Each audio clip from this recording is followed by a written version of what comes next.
3 साल का समय, करोड़ों का खर्च, इलेक्शन एक प्रोसेस होता है, पूरे बिहार की पदयात्रा, हासिल क्या है इस चुनाव का? देखिए, अगर आप चुनाव के नज़रिए से देखेंगे तो हासिल बहुत कुछ ज़्यादा नहीं है, लेकिन समाज और राजनीति के नज़रिए से समझेंगे तो बहुत कुछ हासिल हुआ है। मैं सबसे पहले जो हासिल नहीं हुआ वो बता दूं। बिल्कुल हम लोग की सोच थी कि 3 बरस के इस प्रयास से बिहार में एक बड़ा इलेक्टोरल शिफ्ट लोगों को दिखेगा, एक नया विकल्प दिखेगा, एक नई व्यवस्था दिखेगी। वो नहीं हुआ। सिर्फ इतना ही नहीं, जीत हार की बात छोड़िए, जनसुराज को उतने प्रतिशत वोट भी नहीं मिले कि हम लोग अपने आप को बिहार में रजिस्टर्ड राजनीतिक पार्टी के तौर पर मेंटेन कर सकें। 6% वोट चाहिए, वो भी नहीं मिला। तो उस लहजे से अगर लोग शिकायत कर रहे हैं, मजाक उड़ा रहे हैं, तो बिल्कुल ठीक बात। लेकिन सामाजिक राजनीतिक तरीके से अचीवमेंट जरूर है, लिमिटेड सेंस में ही है, लेकिन है। वो ये है कि पहली बार बिहार में जातियों की राजनीति उस तरह से होती हुई नहीं दिखी जिस तरह से यहाँ पिछले 30-35 साल में लोगों ने देखा है। पहली बार हिंदू मुसलमान के नाम पर चुनाव नहीं लड़ा गया। इसका मतलब ये नहीं कि जाति और धर्म का प्रभाव नहीं रहा, लेकिन जिस तरह खुल्लम खुल्ला पूरा चुनाव ही इन्हीं मुद्दों पर होता था, वो नहीं हुआ। पहली बार पक्ष विपक्ष सभी लोगों ने नौकरी, पलायन, रोजगार की बात करने को सब लोग मजबूर हुए हैं। पहली बार बिहार में पलायन मुद्दा बन गया है। लेकिन एक जो फैक्टर है बिहार में, जो बड़ा फैक्टर है कि जंगल राज के डर से नीतीश भाजपा को और भाजपा के डर से लालू जी को वोट देने की जो प्रक्रिया है, उसको हम लोग नहीं तोड़ पाए हैं, और वही कहीं ना कहीं परिणामों में भी टू सम एक्सटेंट दिख रहा है। पलायन की बात आपने कही कि वो उस पलायन को आपने एक बड़ा मुद्दा बनाया। चुनाव के दौरान देखा गया कि पलायन कर चुके लोग, बहुत से माइग्रेंट्स इस बार छठ से ज़्यादा आए वोट देने।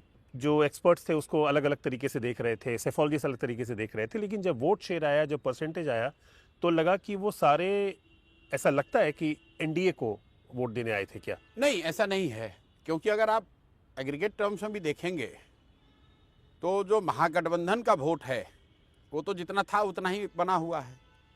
और ऐसा जनरली लोग मानते हैं कि जो लोग बाहर से आते हैं वो सब एनडीए को वोट देते हैं। तो अगर जो वोट एनडीए को बढ़कर मिला है और जो वोट जनसुराज को मिला है, तो उसमें एक बड़ा शेयर पलायन से प्रभावित लोगों का रहा है। अब पलायन से प्रभावित लोगों में दो बातें रही। एक, जो आया मेजॉरिटी उसमें जनसुराज को वोट देना चाहता था, उसने कुछ लोगों ने वोट दिया भी। एक वर्ग उसमें रहा है जो दो बातों से प्रभावित हुआ। उनके घरों में जो पलायन से लोग आए, ये सोच कर आए कि जनसुराज को देना है, लेकिन उनके घर में 2 महिला को 3 महीना को महिला को 10,000 रुपये कैश मिल गया। तो उन लोगों ने अपनी पत्नी, अपनी बहन, अपने माँ के प्रभाव में शायद एज ए परिवार उन्होंने एनडीए को वोट दिया, ऐसा कहा जा सकता है।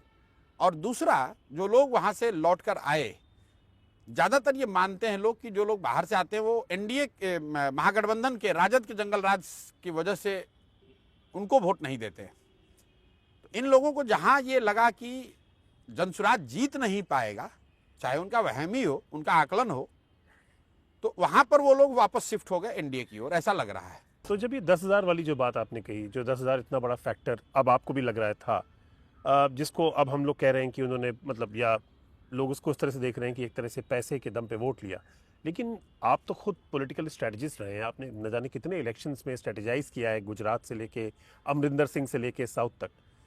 जो पॉलिटिकल फ्रीबीज का कॉन्सेप्ट है भारतीय राजनीति में, कोई नया नहीं है। अब जयललिता के ज़माने में सिलाई मशीन दी जाती थी, करुणानिधि कुछ देते थे, कुछ मिक्सी ग्राइंडर दिया जाता था, सब तो उसी का अब नया फॉर्म कैश हो गया है, जिसको लोगों ने कोविड में अनाज से भी जोड़ के देखा था, कोविड और उसके बाद तक। तो क्या आप कुछ उस तरह की स्ट्रेटेजी को काउंटर नहीं कर पाए? मैं आपको बताऊं, बात 10,000 रुपए की नहीं है, बात 2 लाख रुपए की है कि आपको 2 लाख रुपए स्वरोजगार के लिए मिलना है। उसके तहत 10,000 रुपया आज आपको मिल रहा है। जैसे ही एनडीए की सरकार आएगी तो आपको 2 लाख रुपए तक की सहायता मिलेगी। तो जो लालच कह लीजिए, वो 10,000 रुपए का नहीं है। 10,000 रुपए तो लोग लेकर वोट फिर भी नहीं देते। लालच 2 लाख रुपए का है। लालच शायद अपने पैर पर खड़े हो जाने की एक लाइफ टाइम अपॉर्चुनिटी का है। और दूसरी बात, इसको सिर्फ पैसा बैंकों में नहीं भेजा गया, पूरी जो जीविका और सरकारी गैर सरकारी संस्थाओं की जो मदद ली गई है, जिस तरीके से उनको इन्वॉल्व किया गया है, करीब करीब 2 लाख से ज़्यादा लोग, चाहे वो जीविका दीदी हो, आंगनवाड़ी हों, आशा की वर्कर हों, ममता दीदी हों, शिक्षक हों, टोला सेवक हों, विकास मित्र हों, हर उस शख्स को वन टाइम पैसा दिया गया, वन टाइम 5,000 से लेकर 25,000 तक। जिनका ये काम, जिनको ये जिम्मेवारी दी गई कि जिनको 10-10 हजार रुपया मिल रहा है, उनको सबको लाकर आपको वोट दिलवाना है। 60 से 62 हजार महिलाओं को हर विधानसभा में 10,000 रुपया प्रति महिला दिया गया है। हर विकास मित्र टोला सेवक को 25,000 रुपया दिया गया है, सरकारी योजना के तहत नहीं, वन टाइम, कि आप आईपैड खरीदने के लिए आपको 25,000 रुपया दिया जा रहा है। आशा वर्कर की सैलरी 3,000 बढ़ा दी गई, क्यों? कोई उसका जस्टिफिकेशन नहीं है। माइग्रेंट मजदूर आए, उनको 5,000 रुपया दिया गया, क्यों? कह रहे हैं आपको कपड़ा खरीदने के लिए पैसा दे रहे हैं। ये तो वन ऑफ जो पेमेंट हुआ है उसका असर है। इसीलिए जनसुराज ने कहा ठीक है, जो हो गया सो हो गया, लेकिन देश के लोगों को, लोकतंत्र से जुड़े हुए लोगों को इस बात का संज्ञान लेने की जरूरत है। अगर इस व्यवस्था को आगे करने दिया जाए तो लोकतंत्र के लिए बहुत बड़ा खतरा है। आप इसको बिहार का परिणाम के तौर पर मत देखिए। पहली बार आचार संहिता के दौरान लोगों को 10-10 हजार रुपए बांटे गए हैं और पूरे सरकारी तंत्र को इसलिए लगाया गया है कि 10,000 रुपया दीजिए और ये बताइए कि अगर वो वोट इस पर्टिकुलर पार्टी को देते हैं तो उनको आने वाले 6 महीने में 2-2 लाख रुपए मिलेंगे। लोगों ने उसी नाम पर अपना वोट बेच दिया। मैं जानना ये चाहता हूं कि आपकी तरह आरजेडी भी चुनाव लड़ रही थी, कांग्रेस भी चुनाव लड़ रही थी, दूसरे विपक्षी दल भी लड़ रहे थे। ये जो आप अब जो आरोप लगा रहे हैं, ये लेकर वो क्यों नहीं बाहर आ रहे हैं? क्या ये आप लोगों ने बात नहीं की थी पहले? नहीं, हमारे आपस में तो कोई बात होती नहीं है, लेकिन हर दल का राजनीति करने का एक अपना तरीका है। वो लोग इसी तरह की राजनीति करते हैं। चुनाव आया, जग गए, चुनाव खत्म हुआ, सो गए, फिर अगले चुनाव में खड़े हो जाएंगे। जरूरत इस बात की है कि जिन बातों को लेकर आपको चुनाव के दौरान शिकायत लगती है, उन बातों को लेकर लड़ाई लड़ी जाए। अगर हम लोग कह रहे हैं कि इलेक्शन कमीशन कॉम्प्रोमाइज्ड है, अगर हम लोग कह रहे हैं कि ईवीएम पर शक की सुई है, तो सिर्फ ये कहते रहने से नहीं होगा। इस पर व्यापक जन आंदोलन की जरूरत है और बहुतेरी पार्टियां प्राइवेट में ये बात कर रही हैं। तो अब समय है कि वो पार्टियां जमीन पर आएं, साथ में आएं और ये कहें कि भाई चुनाव तभी लड़ेंगे जब आप बैलेट से कराओगे, नहीं तो फिर लड़ने का फायदा नहीं है। क्योंकि दोनों बात तो नहीं हो सकती है ना। एक और आप कह रहे हैं कि ईवीएम मैनिपुलेटेड है और दूसरी ओर उसी ईवीएम से आप चुनाव लड़ते भी जा रहे हैं। लेकिन अगर फिर से मैं लौटूंगा उसी बात पर कि आप चुनाव लड़े थे तो आपकी इस चुनाव से बहुत उम्मीदें थी। 3-3.25% की जाहिर उम्मीद नहीं थी। तब तक क्या ये चीज़ें सेकेंडरी क्यों थी? अब ये चीज़ें क्यों इंपॉर्टेंट हो गई? मैं पहले आपसे जानना चाह रहा हूँ, आपका सेकेंडरी है, आपका इंट्रोस्पेक्शन क्या है? मैं यही बता रहा हूँ, आज भी सेकेंडरी है। आज भी मेरे लिए प्राइमरी इशू नहीं है। तो जो प्राइमरी इशू ये है कि समाज, जो जनसुराज की प्राइमरी मूल सोच है कि जब तक समाज में सुधार नहीं होगा, समाज में लोग नहीं खड़े होंगे, तब तक सुधार नहीं हो सकता है। इसलिए हम लोग अपनी मूल सोच पर जा रहे हैं। कल जो मैंने घोषणा की एक दिन के अपने मौन उपवास के बाद कि मैं वापस समाज में जाऊंगा और उन 1.5 करोड़ महिलाओं से हम लोग मिलेंगे जिन्होंने अपेरेंटली 10,000 रुपए के फर्स्ट इंस्टॉलमेंट के आधार पर या 2 लाख रुपए के लालच में वोट अपना एक पार्टी को दे दिया। उनको इसलिए जाकर कहेंगे कि देखो तुम्हें ये भ्रमित किया गया है, 2 लाख रुपए सरकार तुम्हें नहीं दे सकती है, ताकि सरकार की जवाबदेही तय हो। दूसरा, उससे भी महत्वपूर्ण, जिन लोगों ने इस पे पार्टिसिपेट किया, उनको ये बताया जा सके कि देखो अगर ये गलती करोगे इस तरह की तो आपके बच्चों के लिए पढ़ाई रोजगार जीवन में नहीं होगा। क्या गारंटी है जब आप जाएंगे, मान लीजिए हम उन 1.5 करोड़ महिलाओं की बात कर रहे हैं जिनको 10,000 की बात हुई है, लाभ हुआ, क्या गारंटी है कि वो आपकी क्या, अभी आपको किस वैल्यू पर लेंगी? आप एक इलेक्शन हार चुके हैं, आप पूरी सीटों पर लड़े थे, आपने कहा था हम बिहार को बदल देंगे, बिहार में जाति और धर्म के आधार पे होने वाली पॉलिटिक्स खत्म कर देंगे, युवाओं को लाएंगे, माइग्रेशन खत्म करेंगे, रोजगार की, आपने सेल्फ रोजगार की बात की। आपके पास 3% वोट है, नहीं, आपने जो बातें गिनाई जी, कोई दुनिया में आदमी ये तो नहीं कह सकता है कि ये बातें मैंने गलत कही। मैंने ये बात कही कि वोट न मिलना गुनाह नहीं है। हम लोग से गलती हो सकती है, हमारे प्रयास में कमी हो सकती है, हमारे प्रयासों के प्रभाव में कमी हो सकती है, लेकिन जनसुराज ने, प्रशांत किशोर ने बिहार में जातियों का जहर फैलाने का गुनाह नहीं किया है। बिहार में जन स्वराज ने समाज को जाति धर्म के नाम पर बांटने का कोशिश नहीं किया है, हिंदू मुसलमान बनाकर लड़ाने का गुनाह नहीं किया है। आपने कहा महिलाओं की बात, उन महिलाओं के पास जाएंगे और उनको ये बताएंगे कि भाई जो 2 लाख रुपए के लिए आपने वोट दिया है, अब बाकी का 2 लाख रुपए जिन लोगों ने आपको 10,000 रुपए देकर वोट लिया था उनसे 2 लाख रुपया मांगिए। वो ये कहेंगे कि वो वही हमें दे देंगे, आप बीच में क्यों तो आ रहे हैं? बिल्कुल ठीक है, नहीं आ रहे बीच में। हम तो, आपने ठीक कहा, हम तो सदन में है नहीं। हाँ, क्योंकि अब सरकार कहेगी ये परफॉर्मा भरो, ये डॉक्यूमेंट लाओ। तो हम लोगों ने कहा है कि जन स्वराज हर उस महिला की मदद करेगा जो कि 10,000 के बाद 2 लाख रुपए के स्वरोजगार के लिए अपनी माइक्रो प्लानिंग कराना चाहता है। इस सब के पहले मूलभूत बात ये कि आपने क्या ड्राइंग बोर्ड पे वापस जाके ये देखा कि कहाँ कहाँ चूके आप? नहीं, बिल्कुल वो तो देखेंगे ही। मैंने पहले आपको कहा कि जब आप 3-3.5 साल कोई प्रयास करते हैं और उसमें उस तरह का आपको उस तरह की सफलता नहीं मिलती है, तो दूसरों पर उंगली उठाने के साथ या दूसरों के उंगली उठाने से पहले मुझे अपना गिरिबान झांक कर तो देखना ही है कि मेरे प्रयास में कहाँ कमी रह गई, मेरे संगठन में कहाँ कमी रह गई। वो तो बात हम लोग करेंगे ही। और इसीलिए मैंने कल कहा है, कल मैंने कहा है कि अभी से लेकर 14 जनवरी तक संगठन को फिर से पुनर्गठित करेंगे, हर स्तर पर उसको फिर से सक्रिय करेंगे और वापस से फिर 15 जनवरी से 1.5 साल 2 साल का कार्यक्रम बनाकर बिहार के गांव-गांव 1,18,000 वार्ड और 550 प्रखंडों में फिर से वापस जाएंगे, लोगों के साथ समय बिताएंगे। लेकिन बिहार के मतदाता 202 सीट 243 में जिस सरकार को दे चुके हैं, वो एक भरोसा है, ओवरवेलमिंग भरोसा नहीं, भरोसा है, लेकिन और अब आप उसको निगेट, पहली बात उसको आप निगेट नहीं कर सकते। नहीं, बिल्कुल निगेट कर रहे हैं। निगेट इस सेंस में कर रहे हैं कि लोग अगर बदलाव चाहते थे तो ये इनकी संख्या चाहे 125 थी या 202 है, सरकार में कल जो मंत्रिमंडल बना है उसमें कौन से नए चेहरे आ गए, उसमें कौन से भ्रष्ट लोगों को हटा दिया, उसमें क्या आपराधिक चरित्र के लोगों को हटा दिया गया, क्या उसमें नेताओं के बच्चों को जिम्मेवारियां नहीं दी गई हैं? मैं इसी पर आना चाह रहा था कि चुनाव के दौरान, कैंपेन के दौरान आप लगातार ये बातें अपनी सभाओं में उजागर करते रहे, यही बातें। और आजकल जो मीडिया का माध्यम है, मोबाइल डिजिटल टेक्नोलॉजी में सब लोग सुनते हैं, आपके तो खासे फॉलोअर्स भी हैं, नंबर्स आ रहे थे, आपकी रीच आ रही थी आपकी उस पर, वो तो लोगों तक गई बात। वही लोग दोबारा मंत्री बने हैं, वही लोग, सब कुछ वैसा है, विश्वास है लोगों का बने हैं। तो ये उन मतदाताओं को, बिहार के उस जनता के मुंह पर तमाचा है कि देखो, तुमने जो बात सुनी, समझी, तुम्हें जो बात अच्छी लगी, उस पर तुमने एक्ट नहीं किया। आपने ये कहा नहीं प्रशांत किशोर बात तो अच्छी कह रहे हैं, सुधार तो इसी से होगा, होना तो यही चाहिए, लेकिन वोट जाकर आपने एनडीए को दे दिया। आपसे कितनी गलती हुई इस इलेक्शन को एसेस करने के लिए, क्योंकि हम मानते हैं कि इस बार आप खुद एक पॉलिटिक्स एज ए पॉलिटिशियन है। एसेस करने में कोई गलती नहीं हुई है। जहां तक ये बात है नीतीश कुमार के 25 सीट की, मैं उस पर फिर कायम हूं। नीतीश कुमार और जदयू की जितनी ताकत, जितनी पॉपुलैरिटी थी, उसके हिसाब से उनको 25 सीट ही आना चाहिए था।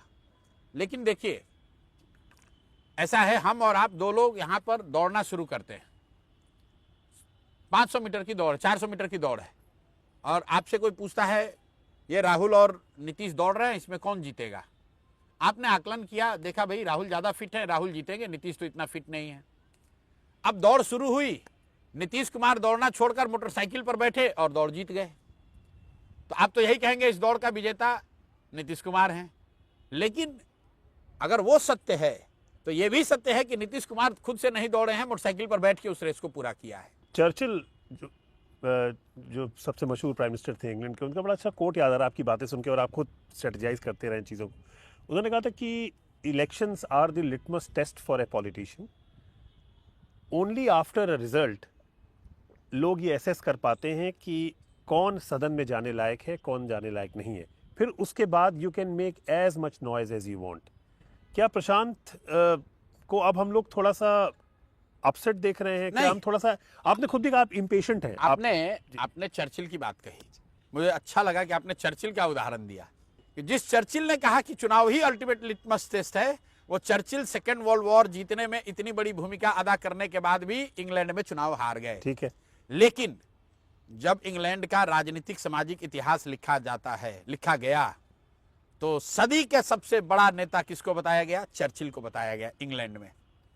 तो प्रशांत किशोर को, जन स्वराज को, इस प्रयास को जब भी इस कालखंड का इतिहास बिहार का लिखा जाएगा तो कोई भी ये नहीं कहेगा कि इन लोगों ने गलत किया था। लोग यही कहेंगे कि इन्होंने प्रयास किया, अच्छा प्रयास किया, मजबूत प्रयास किया, ईमानदारी शुद्धता से किया, सफलता नहीं मिली, वो ठीक बात है। आज बिहार में आप किसी भी कोने में चले जाइए, कोई ये नहीं कहेगा कि जनसुराज मतलब क्या है, कोई ये नहीं कहेगा कौन है प्रशांत किशोर।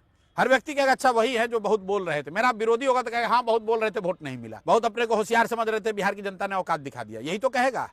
लेकिन कोई ये नहीं कहेगा कि प्रशांत किशोर ने प्रयास नहीं किया, कोई ये नहीं कहेगा कि प्रशांत किशोर ने लड़ाई नहीं लड़ी। मैं अपने भाषणों में चुनाव के रिजल्ट से पहले एक कथा हमेशा सुनाता हूं। महाभारत की लड़ाई में चक्रव्यूह भेदने की जो कथा सुनाई जाती है, उसमें अभिमन्यु को घेर कर छल से मार दिया गया। ध्यान रखिए, महाभारत की उस लड़ाई में चक्रव्यूह को भेदने के उस समय, जैसा कथाओं में बताया जाता है, भगवान श्री कृष्ण पांडवों के साथ थे, स्वयं भगवान जिसके साथ थे, जिसके पिता अर्जुन, उस अभिमन्यु को छल से घेर कर मार दिया गया। लेकिन आज भी जब महाभारत की कथा सुनाई जाती है तो अभिमन्यु के प्रयास की चर्चा होती है, अभिमन्यु के वीरता की चर्चा होती है, उनको घेर कर मारने वालों की चर्चा कोई नहीं करता। एक मिनट पूरा कर लेने दीजिए। उनको घेर कर मारने वालों की चर्चा कोई नहीं करता। और उससे आगे की बात है, महाभारत चक्रव्यूह में आपने अभिमन्यु को घेर कर मार दिया, लेकिन उससे आप महाभारत नहीं जीत पाए। तो इसलिए अंततः जीत सही की होगी, सत्य की होगी। ये ठीक है, आज जनसुराज को धक्का लगा है, लेकिन हम लोग अगर इस मार्ग पर बने रहे, अगर चक्रव्यूह के बाद अर्जुन ने लड़ाई छोड़ दी होती तो शायद महाभारत हार गए होते। तो आपने कहा कि साहब चक्रव्यूह में अभिमन्यु को फंसाया, और वो सारी कहानी सबको पता ही है कि माँ के पेट में उन्होंने आधी कहानी सुनी थी, जो लिखी है महाभारत ने, वेद व्यास ने जो लिखी है।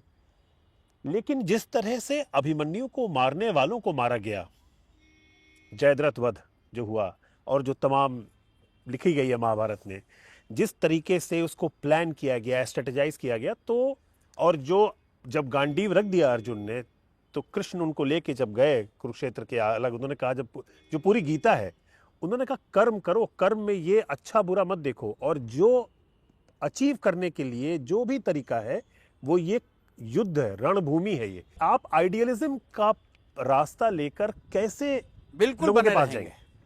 बिल्कुल बने रहेंगे। जो आपने कहा, तो उस पूरी कथा को ऐसे भी देखेंगे कि अभिमन्यु की जो वध की जो पूरी कथा है, जो वृतांत है, वो शायद इसलिए है कि भगवान ये समाज को दिखाना चाहते हैं कि बड़े से बड़ा महारथी भी उसको पराजय देखना है, उसके सामने इस तरह के संकट आएगा ही आएगा, लेकिन उस संकट के सामने आपको अपनी गांडीव को रखना नहीं है। तो शायद मेरे लिए भी वो सीख है। मैंने पिछले 10, 12, 15 सालों में बहुत हार नहीं देखा है। 2017 में एक हार देखी थी यूपी में, और अब ये दूसरी हार देख रहा हूँ। तो शायद ऊपर वाले ने, भगवान ने, जिसको भी आप मानते हैं, उसने अपने तरीके से मुझे दिखाया है, समझाया है कि चाहे तुम्हारी जो भी क्षमता हो, तुम्हारा जो कोई भी तुम्हारी नियत हो, इस बात के लिए तैयार रहो कि हार हो सकती है, बहुत बुरी हार हो सकती है, लेकिन आपको खड़े रहना है। बिहार को सुधारने का जो जिद है, वो उसके साथ कोई कॉम्प्रोमाइज नहीं हो सकता है। क्या उसी जिद में आप थोड़ा, जैसा आपने खुद कहा कि आपने ज़्यादातर चुनाव जो लड़ाए वो जीते थे, आपका स्ट्राइक रेट बहुत काफ़ी अच्छा था, जिसको क्रिकेट में एवरेज कहते हैं, तो ये क्या आप एक तरह से ओवर कॉन्फिडेंट थे? कह सकते हैं, ये कह सकते हैं। मैं फिर वही बात कह रहा हूं कि आत्मचिंतन, तो जब भी आपको धक्का लगता है या नियति आपको हराती है, तो इसलिए भी होती है कि आपके अंदर आपके जो अपने वर्च्यूज हैं, उसमें अगर कुछ फ्लॉ है, उसमें कुछ कमी है, आपकी सोच के तरीके में कुछ कमी है, तो ये समय है मेरे लिए आत्मचिंतन करने का, ये समय है उसको बेहतर बनाने का। चुनाव आते आते आप अर्श और फर्श की बातें करने लगे थे क्या आप? क्योंकि आप भी बहुत श्रूड पॉलिटिकल स्ट्रेटजीज रहे हैं, क्या आपको खुद दिखने लगा था क्या? नहीं, चुनाव आते आते नहीं। चुनाव से 1.5-2 साल पहले से, जब से पार्टी बनी, तब से मैंने कहा, ये बात तो बिल्कुल कहा कि जनसुराज 10वीं सीट नहीं जीतेगा। अगर या तो हम 10 के नीचे रहेंगे या 150 के ऊपर रहेंगे। और उसका पूरा साइंटिफिक और लॉजिकल एक रीजन भी बताया कि लोग बदलाव चाहते हैं, लेकिन बदलाव के बाद उनको वो लीप ऑफ फेथ लेना है कि क्या एक नई पार्टी, नई विचार, जिसको वो अच्छा मानते हैं, उस पर वो भरोसा करने को तैयार हैं। 25-30 साल की जो होपलेसनेस रही है बिहार में, उस होपलेसनेस से निकलने के लिए जितने बड़े लीप ऑफ फेथ की जरूरत थी वो लोग नहीं ले पाएंगे तो जनस्वराज फर्श पे रहेगा। वही हुआ, लोग लीप ऑफ फेथ नहीं ले पाए, लोगों ने सुना, समझा, उनको अच्छा लगा, उनको विश्वास भी जगा। लेकिन जो फाइनल बटन दबाने के लिए लीप ऑफ फेथ होना चाहिए कि कुछ भी हो जाए इसी को बनाना जिताना है, वो लोग नहीं ले पाए। उसी वजह से ये नतीजा क्या है। कन्विक्शन कम दिखा क्या लोगों को आप में? बिल्कुल, वही कन्विक्शन के लिए लीप ऑफ फेथ चाहिए। तो जब 30-35 साल तक आप एक कुव्यवस्था के शिकार हो गए और कई लोग आए, लोगों ने वादे किए, आपके साथ धोखा हुआ, इतनी बार आप धोखा खाए हैं कि कोई आकर अगर सही बात भी कह रहा है तो आप उसको सुन तो रहे हैं, आपको पसंद भी आ रहा है, आपको लग भी रहा है कि होना ये चाहिए, लेकिन फिर ये सोचते हैं अरे यार हर बार तो ऐसे ही होता है, छोड़ो जो चल रहा है वही चलने दो। वही चीज हुआ है। तो जैसे आपने भी एक बार कहीं कहा, किसी से कहा था कि आप ब्लाइंड खेल रहे थे, मतलब अगेन आपके जो आपका कॉन्फिडेंस रहा, स्ट्राइक रेट, सब कुछ घूम फिर के आपके सक्सेस रेट पर जाती है, जो एक बहुत बड़ी लर्निंग आप खुद भी कह रहे हैं। जी, स्ट्राइक रेट तो 0 है। तो पिछले जो स्ट्राइक रेट था आपके, मैं एक किताब पढ़ रहा था करण थापर की डेविल्स एडवोकेट, उसमें एक मिसरा है जो सेकंड लास्ट चैप्टर, उसमें उन्होंने मेंशन किया कि जो उनका बड़ा एक पॉपुलर अनपॉपुलर इंटरव्यू था अब प्राइम मिनिस्टर है नरेंद्र मोदी के साथ वाला, कि जब 14 की इलेक्शन कैंपेन हो रही थी तो आप जब उस समय चीफ मिनिस्टर नरेंद्र मोदी को प्राइम मिनिस्टर नरेंद्र मोदी के इलेक्शन के लिए तैयार करवा रहे थे उनके घर में अहमदाबाद में, तो आप उस इंटरव्यू की क्लिप 2 दर्जन 1.5 दर्जन बार उनको दिखाते थे कि आपको ये नहीं करना है। तब आप एक दूसरे विजन के साथ इलेक्शन स्ट्रेटजी और चीजों को क्या, जब खुद आप उतरे तो वो मिस कर गए क्या कि आपके पास टाइम? पहली बात तो जो करण थापर ने लिखा है वो सरासर झूठ लिखा है, वो गलत है, सरासर झूठ लिखा है, ना उसका कोई रेफरेंस है। उन्होंने पवन वर्मा को कोट, भाई पवन वर्मा तो वहाँ थे नहीं जी, उन्होंने कहा उस किताब में, जैसा मुझे लोगों ने बताया कि पवन वर्मा ने, जो प्रशांत किशोर को जानते हैं, उन्होंने मुझे ऐसा बताया। तो ये तो एज ए लेखक भी, एज ए कमेंटेटर भी, it shows the I would say lack of ethics on his part to write something which he is not sure about. पहली बात तो ऐसा कुछ हुआ नहीं है, लेकिन जो बड़ी बात आप कह रहे हैं कि चीज़ों से सीखने की जो बात है, बिल्कुल सीखेंगे। हर उस एक्ट से, हर उस प्रयास से, हर उस काम को जिसको मैंने पिछले 3 साल में किया है या कर नहीं पाया, उसको एनालाइज करेंगे, सीखेंगे। लेकिन मैं क्या बात दूसरी कह रहा हूँ, वो टैक्टिकल बातें हैं, वो ऑपरेशनल बातें हैं, वो स्ट्रेटेजिक बातें हैं, वो इस पूरी सोच के पीछे की आत्मा नहीं है। इस पूरे प्रयास के पीछे की जो सोच है वो ये है कि बिहार को सुधारना है। किसी फॉर्मर सेफोलॉजिस्ट से बात हो रही थी अभी, तो उन्होंने कहा कि प्रशांत ने बड़ा अच्छा किया इलेक्शन में, बड़े अच्छे तरीके से एंट्री मारी, सब कुछ ठीक किया, लेकिन 2 चीज़ों में वो मिस कर गए बस। एक तो ये कि बिहार ऐसी जगह पर पेड पॉलिटिकल वर्कर्स का कॉन्सेप्ट जो है अभी एलियन है, वो वहाँ सक्सेस मॉडल हो ही नहीं सकता, पहली बात। दूसरा, संगठन पे ध्यान नहीं दिया आपने। आप एक 1 मैन आर्मी बन के निकल गए और आपको लगा कि भीड़ आई, लोगों का हुजूम आया, पॉपुलैरिटी मिली, तो वो वोट में तब्दील हो जाएगा। जब आप जीतते हैं तो जीतने के 100 कारण बताए जाते हैं। ठीक, आज नीतीश कुमार को ऐसा बताया जा रहा है कि इनसे बड़ा कोई नेता नहीं, इनसे पॉपुलर कोई नेता नहीं। अगर आप हारे हैं तो प्रशांत किशोर से बड़ा कोई बेवकूफ़ नहीं। लेकिन जो सत्य है वो कहीं इसके बीच में है। नीतीश कुमार की इतनी चर्चा 2 दिन पहले हो रही थी, लेकिन यह भी सत्य है कि आज मुख्यमंत्री बने हैं तो मुख्यमंत्री विदाउट पोर्टफोलियो हो गए। जदयू को इतनी बड़ी सफलता मिली, लेकिन उनको बराबरी का दर्जा सरकार में नहीं मिला है। उसी तरीके से प्रशांत किशोर की चीज़ों में कई कमी आपको दिख सकती है। लेकिन अगर भीड़ सुनने आई तो भीड़ कैसे आई? कुछ तो ताकत होगी तभी आई होगी। उस भीड़ को वोट में नहीं कन्वर्ट कर पाने के 100 कमी होंगी, उसको देखा जाएगा, सुधारा जाएगा। लेकिन ऐसा नहीं है कि जनसुराज में 1.5 करोड़ लोग कोई सैलरी पा रहे थे। लोगों तक बात पहुंचाने के लिए, लोगों को इकट्ठा करने के लिए, व्यवस्था बनाने में 100-500 लोग शायद लगे होंगे जो सैलरी पाते होंगे, और उन 500 लोगों की भूमिका होगी। क्योंकि प्रशांत किशोर अकेले आए हैं तो मैं हर जगह भगवान तो हूं नहीं कि ओमनी प्रेजेंट हो जाऊंगा, तो कुछ लोग तो लगेंगे। जो लोग लगे उस व्यवस्था को बनाने में, इकट्ठा करने में, घर बनाने में, संभव है कि उन्होंने उतना अच्छा काम न किया हो, संभव है कि उनमें गलती रही हो, उस चीज को सुधारा जाएगा। इसके पहले के चुनावों में लगभग 38-38% की मतलब वोटिंग परसेंटेज रहता था, जो जीतता था, जो हारता था। अब आपके एंट्री मारने के बाद जो है 10% का ऑलमोस्ट फासला हो गया है। नहीं, वो फासला से हमारा कोई लेना देना नहीं। अगर ऐसा होता कि एक पक्ष का वोट 10% कम हो जाता और वो वोट हमको मिल जाता, तब आप कह सकते हैं कि आपने एक पक्ष का 10% वोट काट लिया और फासला 10% बढ़ गया। महागठबंधन को जितना वोट पिछले चुनाव में आया था उतना ही वोट इस बार भी आया है। जो नया वोट पड़ा, जो एडिशनल वोट पड़ा, वो वोट एनडीए और जनसुराज में बटा है। 3.5% हमको मिला है और 7-8% वोट वो एनडीए को गया है।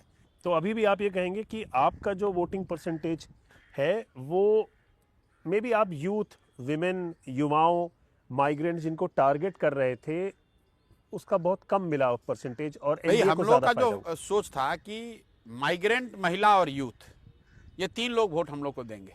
तो जो ये MMY है समीकरण, तो अगर आप समीकरण के हिसाब से देखें तो यही रहेगा, माइग्रेंट, महिला और यूथ। उसका कितना प्रोपोर्शन हम लोग ले पाए हैं उसमें जरूर डिबेट है, उस पर और प्रयास किया जाएगा। पीके 2.0 क्या होने वाला है, अब देखिए, जनसुराज 2.0 क्या है? पूरा संगठन में क्या चेंज करने जा रहे हैं वो तो आज से चर्चा शुरू हो रही है और अगले 1-1.5 महीने में आपको संगठन में भारी फेरबदल दिखेगा। रिस्पॉन्सिबिलिटी, ओनरशिप को निचले स्तर तक दिया जाएगा। संगठन है, आज भी मैं कह रहा हूं कि जनसुराज से बड़ा संगठन बिहार में किसी दूसरे दल का नहीं है, लेकिन ओनरशिप उसकी जो है, उसकी जो इंस्टीट्यूशनल और आइडियोलॉजिकल रूटिंग है संगठन के लोगों में, वो 1 साल 1.5 साल में उतनी नहीं हो पाई जितनी होनी चाहिए। हार का एक इम्पैक्ट होता है, प्रोफेशनल इम्पैक्ट होता है, एज ए पॉलिटिशियन जनसुराज के संस्थापक हैं आप, और एक पर्सनल इम्पैक्ट होता है। प्रशांत किशोर पर इस हार का पर्सनल इम्पैक्ट क्या हुआ है जब से आपने वो बहुत देखे? बहुत बड़ा इम्पैक्ट है। आप जब कोई ईमानदारी से कोई कोशिश करते हैं, मान लीजिए आप किसी परीक्षा के लिए आपने 3 साल पढ़ाई की और आप फेल हो गए, तो आपको बहुत बड़ा झटका लगेगा। हम लोग सब इंसान हैं, तो ये नहीं कह सकता हूं मैं कि मुझे कोई इसका असर नहीं पड़ा, बिल्कुल असर पड़ा है। अगर कोई विद्यार्थी न पढ़े और फेल हो जाए तो उसके लिए ये संभावना कम से कम रहती है कि भाई मैं पढ़ा नहीं था, अगली बार पढ़ूंगा। जैसे मैंने पिछले 10-12 सालों में मुझे एक बड़ा झटका इलेक्टोरली लगा था यूपी में, लेकिन मेरे मन में हमेशा ये संभावना रही है कि मैंने यूपी में हर वो चीज मैंने नहीं किया जो मैं कर सकता था, इसलिए मैं हार गया। तो उस नजरिए से बिहार की हार बड़ा झटका है, ये बड़ा पेन है, क्योंकि मैंने बिहार में अपना सब कुछ झोंका है, इसके बावजूद सफलता नहीं मिली, तो बहुत बड़ा दर्द है।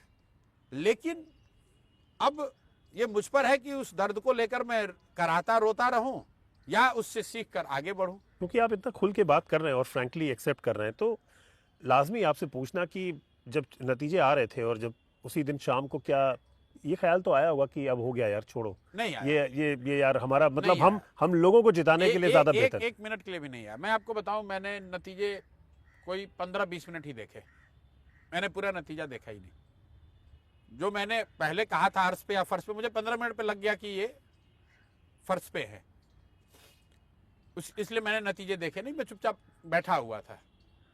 जरूर बहुत दुख हुआ और ये एक तरह से भाव शून्य रहा कम से कम 2-3 दिन तक, और कोशिश किया है कि मैं ब्लैंक ही रहूं। किसी चीज को प्रोसेस करने के लिए भी जो क्षमता चाहिए, जो इमोशनल स्टेबिलिटी चाहिए, वो शायद नहीं थी, इसलिए मैंने अपने आप को भाव शून्य रखने की कोशिश की है। अब जब थोड़ी सेम्बलेंस वापस आई है तो एक दिन का जाकर मौन उपवास किया और फिर आगे के रास्ते के बारे में सोचना शुरू किया है। टफ चेस का गेम था जिसमें दोनों के पास बजर था, टाइम मिल रहा था चाल चलने का, आप थे और तमाम पॉलिटिकल ओपोनेंट से आपके।